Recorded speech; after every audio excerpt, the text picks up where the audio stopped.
great job, and all of you on the open mic did a fantastic job. I'm just overwhelmed every month by the talent that comes into these walls. It's fantastic. And speaking of these walls, once again, give it up for Pizzelle's Confections.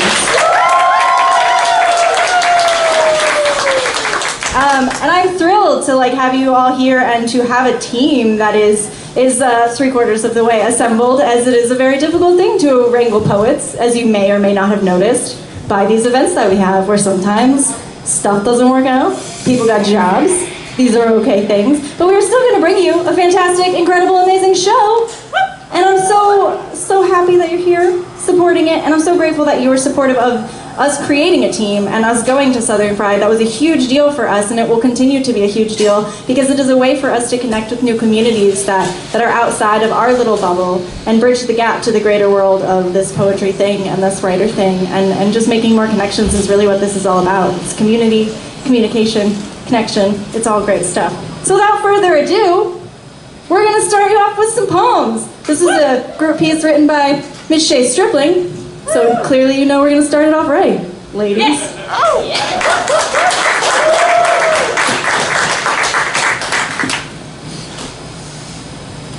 White women, we voted 53% in favor of Trump. What the fuck? White women. We may not all be nasty, okay, but none of our hands are clean. White women. Saying things more basic than I can't even, it's just politics. White women. Being more excited about the return of the Gilmore Girls than the first female president.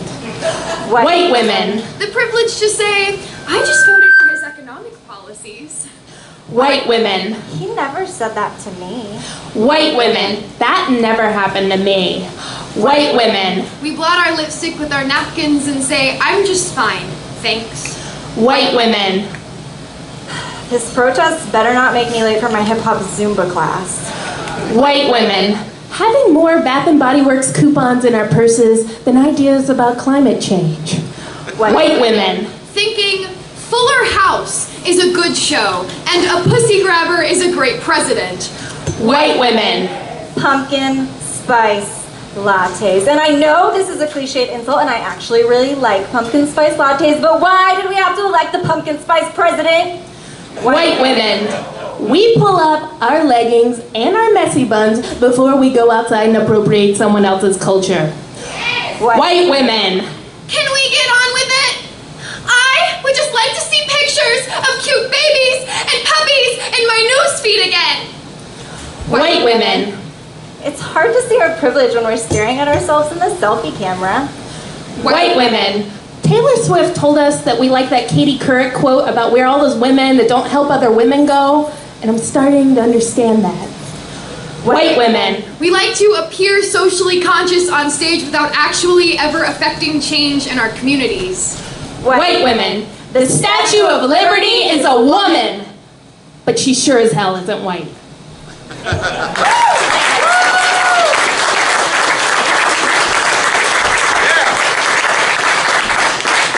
Hello, all you beautiful people out there. Thanks for being here. And let me say, thank you so much to everybody that showed up to the prom, which was the bomb. That was so much fun, and because of you and your wonderful desire to party with us, to dance with us, to relive some great memories, or to make some good memories in the place of bad or non-existent prom memories that you might have had, you sent us to Kentucky, and it was wonderful, and let me tell you that we were all awed, but no one more so than myself, who was so physically and emotionally shaken by the performances at the end that anyone that went there can tell you I was just a mess and just crying, because if you know me, you know that I'm a little bit ridiculous, and to see people such great writers, first of all, and such great performers, and also people with their finger on the pulse of social issues and also their own emotional issues. It was very awe-inspiring, I want to say.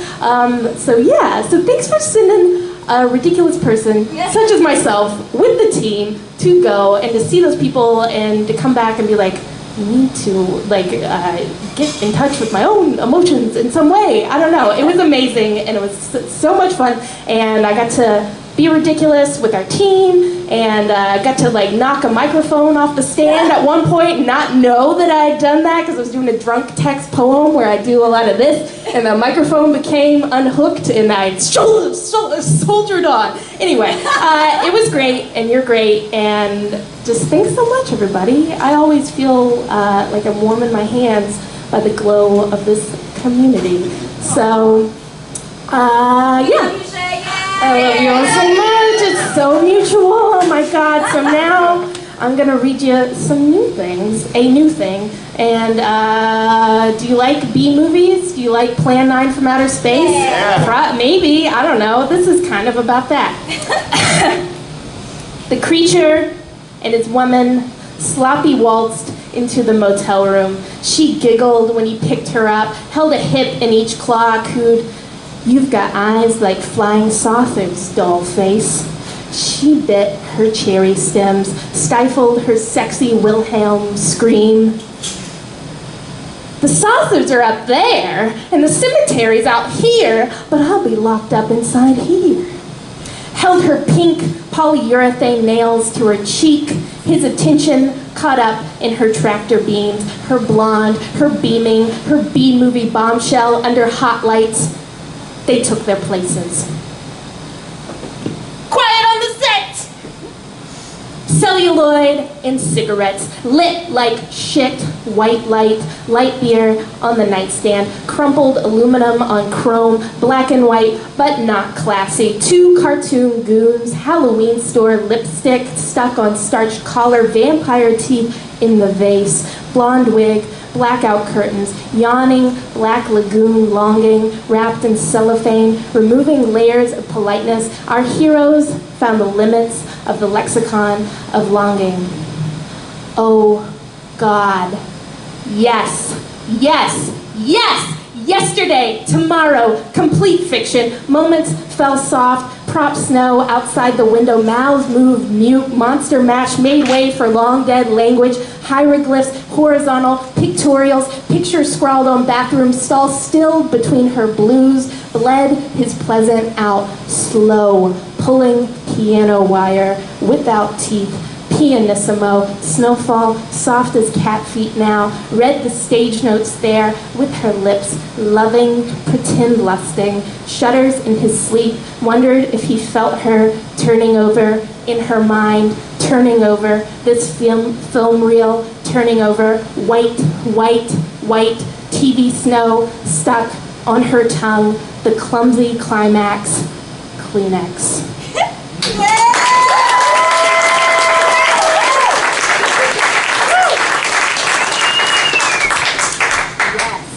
This is where we really test if I can do this or not. Am I professional? It all depends on how I adjust the microphone. So proud of you.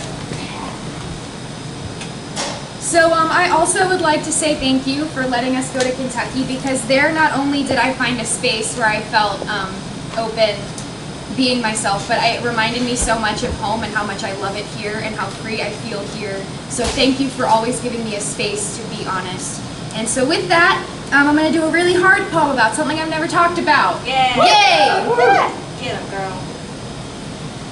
Borderline personality disorder, also known as BPD, also known as an emotionally unstable personality disorder, a long-term pattern of abnormal behavior characterized by unstable relationships with other people, unstable sense of self, and unstable emotions.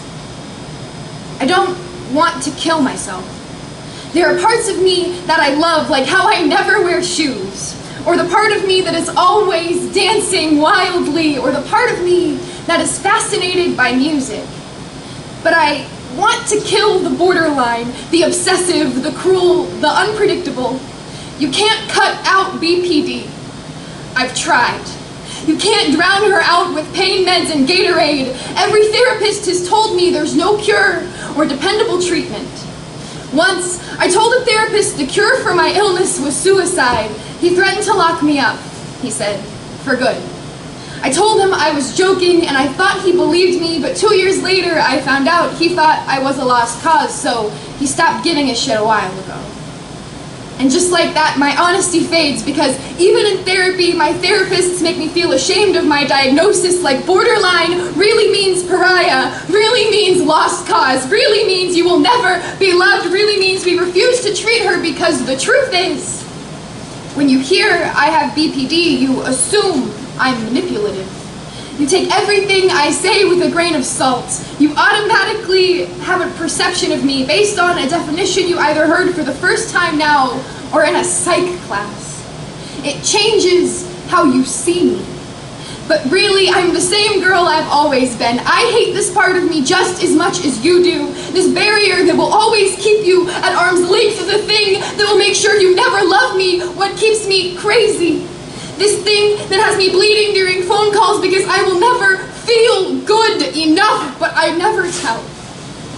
I will never tell because to tell would be manipulation, and I am not that girl, this devil inside of me that always makes me wonder when it will consume me, when will I cross the borderline to insanity. I do not hurt myself as a manipulation tactic. I do not talk about my feelings as a manipulation tactic. I am not a goddamn manipulation tactic. I am just a girl trying to figure out how a brain, a personality, can be made to be flawed. I need to understand. Help me understand.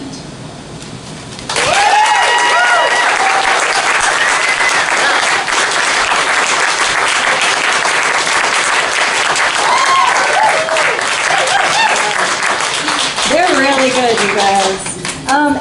It was my first year being on a team for Outloud, obviously, because it was our first year as a team, but it was also my first time coaching. And let me just say that these people are fantastic, and it was an absolute joy to have them over my house at 8 in the morning, because that's what time we wanted to do some poems on a Saturday, because what the fuck else are you going to do on a Saturday but do the thing you love with the people you love.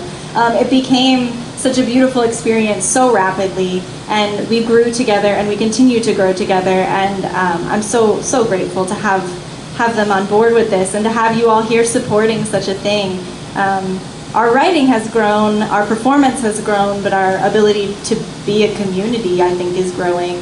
And I think I learned the most about community while I was there. It wasn't necessarily about the bouts, it wasn't about the poems as much as it was about meeting people who were really putting it into what they had going on in their nonprofits and their communities and their social justice, their activism.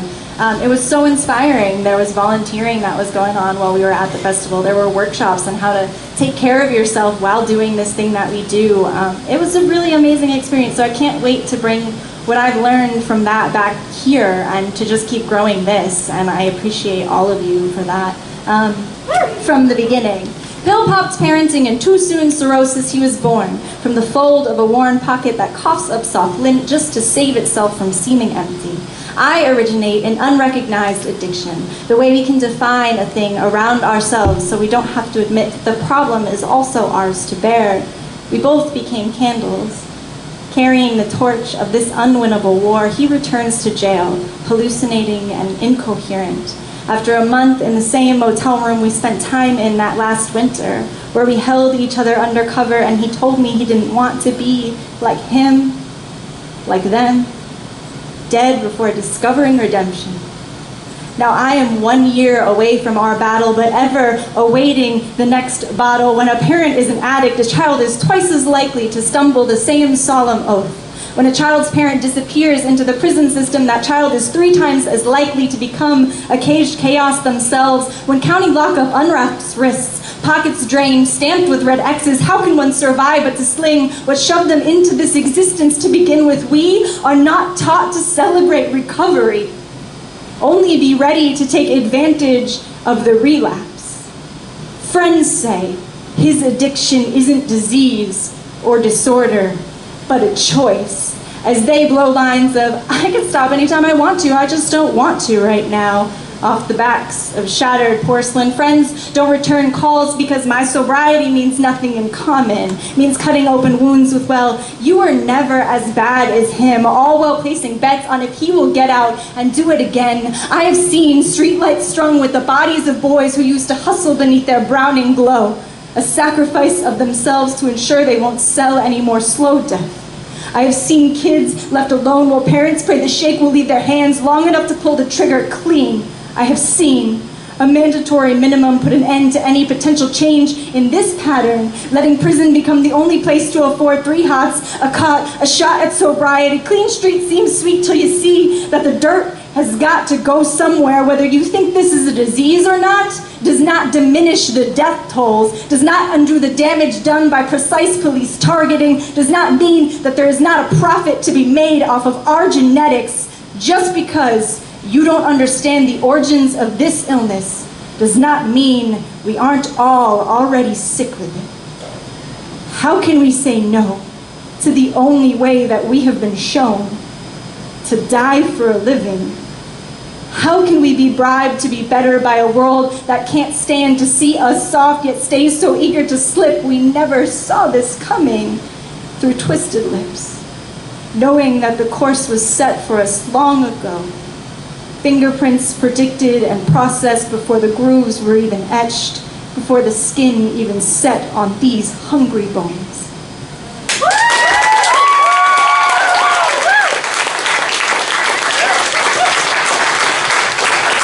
Thank you.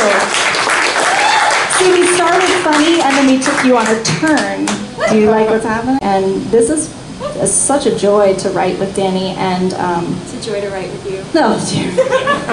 Love you. And Dani pushes me to be braver in what we do with this medium, and so I'm grateful to share this piece with you all. I pick, idly at a scab, Separating battle from body, anxiously trying to expedite the 27-day process in which skin renews and becomes my own again. extracting you from my flesh, fingerprint by fingerprint, The promise of a full metamorphosis every 7 years. which is to say, someday I will have a body that I can claim as mine again. Year 1 is spent still sleeping with the lights on, still threatened by the shadows. People you may know's suggestions scare me from social media. Images of that futon covered in Taco Bell wrappers and Mountain Dew cans. Polite nodding when friends tell me how you're doing. Pulling out my own hair, weaving it into a noose. Year 2, I still feel more crime scene than woman, more victim than survivor. The nightmares still come, but they're different now. Still can't name what you did to me out loud. Call it blackout, call it gray area, call it my fault. Year 3, the scars are fading. I deleted your number. Slowly but surely, I can see less of the evidence. I know you will never apologize. Displayed on my body for the moment. No, it might be easier to forgive you than myself. Ladies and gentlemen of the jury. After all, I gave you the bottle. I said yes once before. Some still consider you not guilty. Blackout blurred equation slurred nose into silence. Year 4, my lungs have regenerated. They are free from the smell and smoke of your breath. The stench of your sweatshirt matted to the futon, But it's still hard to breathe when you pass your crime scene street. Year 5 is a black space. Memories I can no longer find. Shoveling through sand. Searching for shells and sobriety, grown a new liver, never poisoned, so every day I don't pour myself another double on ice is another day I survive you. Year 6 is a victory lap, in which I finally speak out about sexual assault and domestic violence. In which I finally go to therapy. Write letters to Congress demanding they test those goddamn rape kits. Finally say that word out loud for the first time in a room with floral printed chairs and a Babbling Brook CD calming the corners. Meet other survivors. Feel less alone. Year 7, my body's new. But same old brain patterns. I still remember everything. Same old blame shatters. I still feel your hands around my throat some nights. New cells within, but how many from that past self still sit on a shelf in a dark room labeled evidence? Which is to say, Birmingham has 2,100 rape kits stored, unsure if they have even been tested. Which is to say, in 41 jurisdictions, there are at least 39,000 untested rape kits. Which is to say, some days, I still find your DNA under my fingernails. which is to say, a forensics team could still pull your fingerprints from all over my veins. Which is to say, a new body still must heal. Which is to say, every day, I'm still waiting for justice.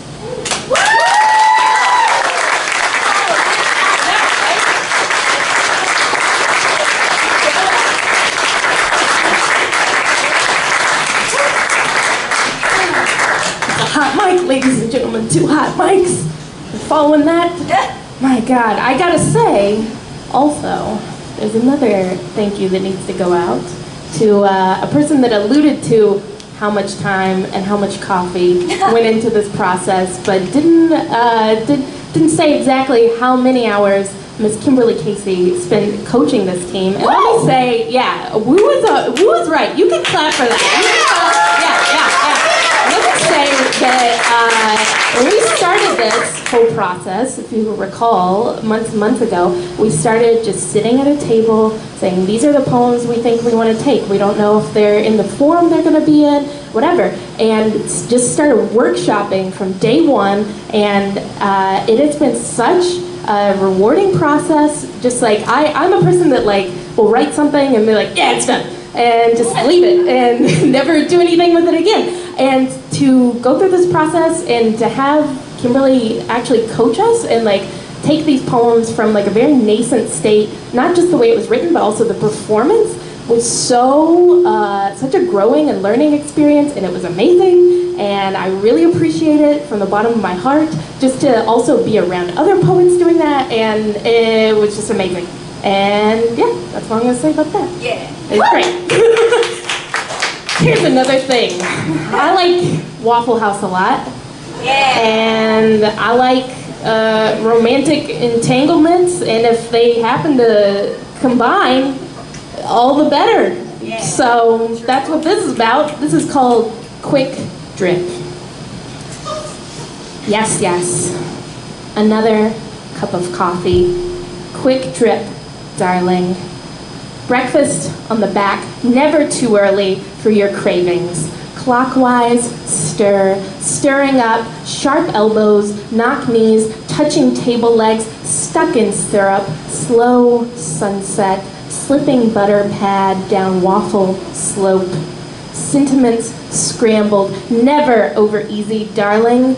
That dancing fork, tines on teeth, take you on the tabletop, say hungry eyes, over hash browns, smothered, covered, couldn't stop, dime drop, jukebox, silhouettes on the shade, sincerely, in the still of the night before. Movie seat, make out, cheap lipstick, smothered, covered in kisses, during credits, sticky floor, hands stuck to hips, still lipstick in corners of a sugared smile, caught on the rim of the coffee cup, decided on a whim, smiles bright as Waffle House signs, ran hands down dim roads, craving honeyed country ham, haunches, entered with a sigh, sweet relief, our salty talk in shakers.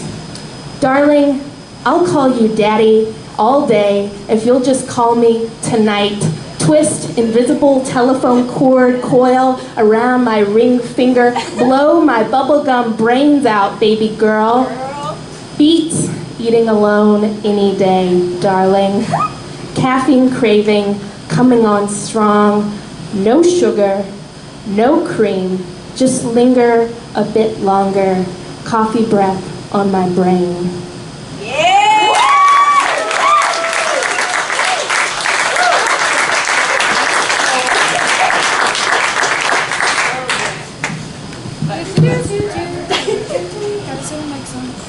Okay, so earlier the youth meetups were mentioned, and I tried to think of like a poetic introduction to this, but like it deserves the real introduction. So at one of the meetups, Maya was hosting the meetup, and she had us write to our future self. And I'm really tired of my name. I feel like it's like a name tag on some like really old baggage that like won't let me forget it. So I wrote to my future self, and this is to Daisy. I hope you still look at sunsets and never stop talking about how beautiful they are. I hope you are still fascinated by the little things and still love to memorize the small details of everything and everyone. I hope your record collection has grown so large you barely remember what all you have, but you always end every day dancing to everything on that bright yellow one with the big blue jawbreaker on the front. But I hope you found love, not with someone else, with yourself.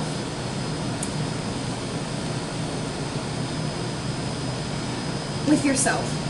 I hope you see every day as an opportunity to learn and grow and feel flower petals in your open palms. I hope time has been kinder to you than it has before. I hope you get the timing just right, like when you take brownies out of the oven at just the right time and they're perfectly solid yet warm and gooey still. I hope things are starting to make some sense and you're not still lost like you were the night you found the Highlands. I close my eyes and can see you, blooming, even in places where people say you shouldn't grow. You finally learned to sit still, to stop constantly searching, to lower your arms from the skies and use them to hold yourself. There will be more hard days, but I hope you can count them. And I hope you can't count the good ones. I hope you see some days as hard and good, and you label this Venn diagram combination beautiful. I hope you learn to love your flaws and start to see them as more quirky and less detrimental. I hope someday you trade Norman for another soul that makes darkness peaceful again, the kind of fresh breath that brings out the best parts of you, the kind of monolith that can withstand the worst, your record player. Remember, there is meaning and you have it. Don't look too hard. Let it find you. You are beautiful and vibrant and brilliant and capable of such amazing things. Allow yourself the time and room and energy that it takes to do them. Let yourself buy 2 99-cent boxes of Runts just because they're your favorite.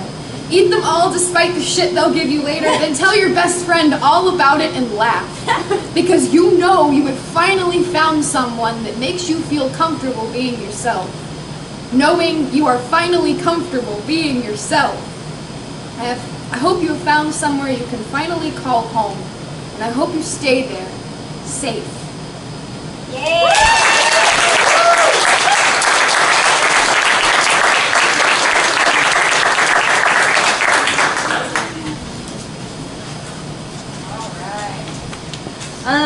Two more poems, one more by me and then one full group piece of all the other ladies that is also new. Before that though, I just want to say there is a donation bucket on your way out, right on one of those tables by the door. If you want to donate, that goes towards helping us keep doing what we're doing here. That goes towards helping send teams to do cool things and to keep having cool things right here locally in your area. And don't you want to keep those things going? Oh yeah. Am I right? I know I do. Yeah, exactly. We're very, very, very, very grateful for every cent that goes into that bucket. So if you got cents, you see what I did there. And also, if this sort of team thing is interesting to you, come try out for next year. We're doing this. We're going to keep doing this until I can't do it anymore. So those slams will be open to participate in starting the beginning of next year, so keep an eye out for that. And we just compete. Top poets take the team, and we go from there. It's fantastic. It's called 23 and We. Q-tip slips between cheek and teeth, jaw set, a tense doorstop, preparing to soften, open, mail away a soft cotton slug of self to learn genealogy. Beyond immediate family history, retired police brutality, untreated alcoholism, militaristic mindset to mental health, ignore it till it overwhelms. Will these results reveal how many bodies have been pitched from the branches of this family tree? Do you dream it grants you amnesty from an inherited war? Seal the envelope, another offering of the tongue, stamping, sending, praying, ashamed of skin, eager to sift through spit to find something to belong to, new and ancient and easier to stomach, another culture to claim and recolonize, new authority to appropriate, to leave your learned lineage locked away. Woo!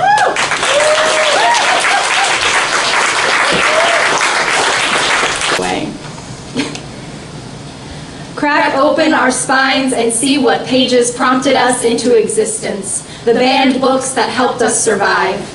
People to whom sin is just a matter of words. To them, salvation is just words too. I cannot count the amount of times I have cut out my own tongue to paint myself less an embarrassment, more a humble woman of the speak only when spoken to, feeling this tale regrow behind my teeth, a bigger bruise, a necessary savior. In a strange room, you must empty yourself for sleep. And before you are emptied for sleep, what are you? And when you are emptied for sleep, you are not. And when you are filled with sleep, you never were. I don't know what I am.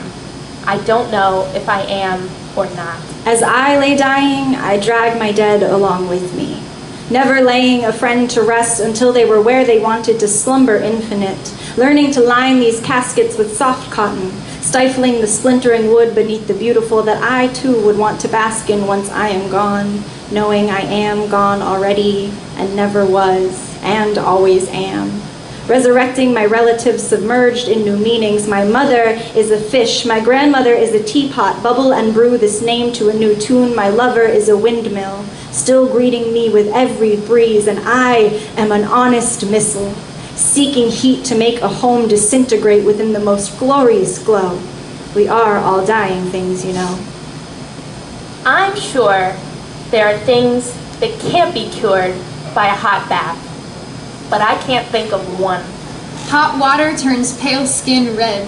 I light candles to line the ceramic side. As every drop of sweat pours from my pores, I imagine it's all the negative shit, leaving my body, naked, healing, yet still afraid, until the water becomes cold. When they asked me what I wanted to be, I said I didn't know. Oh, sure you know, said the photographer. She wants to be everything.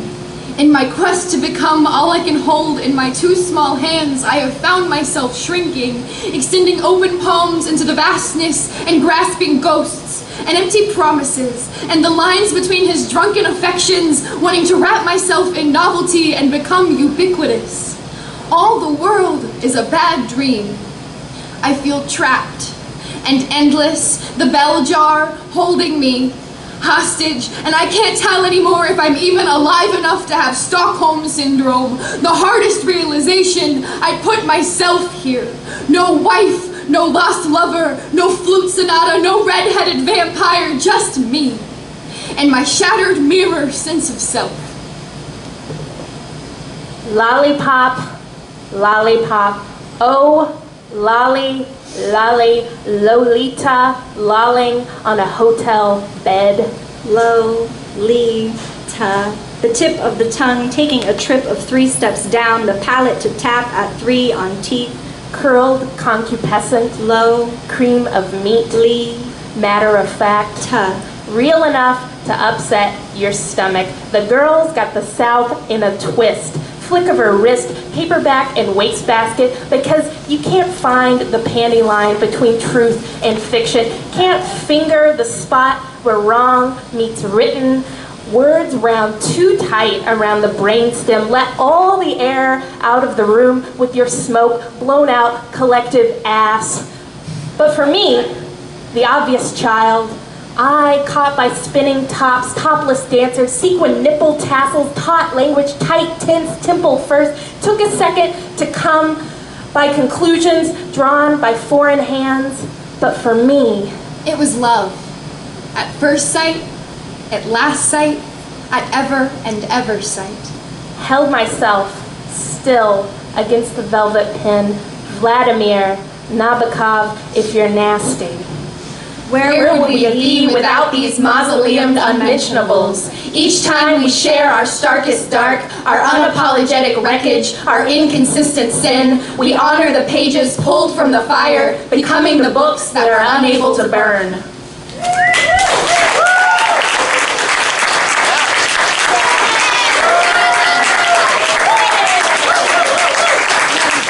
Thank you guys so much for coming out and supporting. We will see you next time on August 16th. Please donate if you can on your way out. I love you all very much individually and as a whole. Bye.